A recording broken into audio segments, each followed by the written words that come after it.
I'm Dr. Sonia Jessup, and I'm talking to you now about a very, very common problem that women face: incontinence.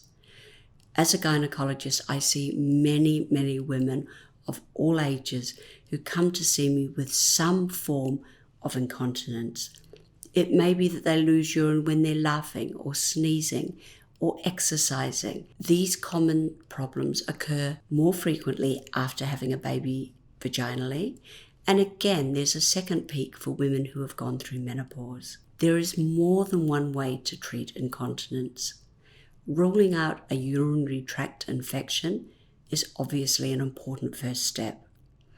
Some forms of urge incontinence are better treated with medications. Most often, however, incontinence is either stress incontinence or mixed incontinence, where there is some degree of losing urine with coughing or sneezing and some degree of urgency.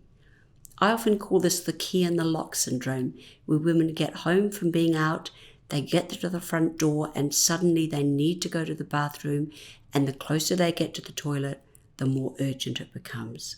When you have a baby vaginally, the baby has to pass through the pelvic floor, and this stretches the pelvic floor muscles.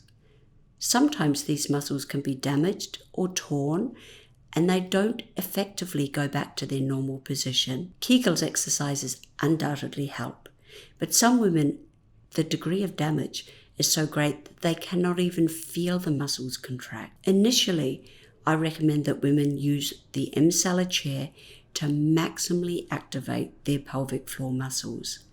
In many cases, this is enough to restore the pelvic floor where they don't need to do any further activities except for maintaining their pelvic floor by Pilates or by performing pelvic floor exercises relatively frequently. Sometimes, however, there is a laxity in the front wall of the vagina from having a baby, and the bladder has prolapsed or pushed into the vagina, causing a rocking of the urethra.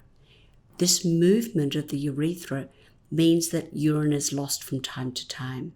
Some of these women can be treated without surgery by using radiofrequency devices to activate the collagen in the vagina.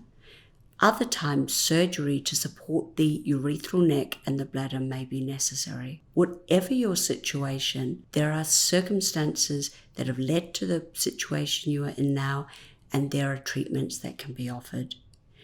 My best advice is to see a specialist who can check all the aspects of your bladder function and then allocate the best procedure or best treatments for you. More than one treatment may be appropriate and more than one treatment may be necessary. But going forward, you empty your bladder multiple times a day. You live, you laugh, you run, you jump. So improving your pelvic floor function and improving the anatomy of the bladder and the vaginal wall can help immensely going forward. When women go through menopause, they have a loss of estrogen in the vagina, and sometimes this will create a tipping point where problems that were previously on the borderline or just manageable suddenly become less manageable. Once again, if this is a situation you find yourself in, it is not a normal part of aging and it can be helped.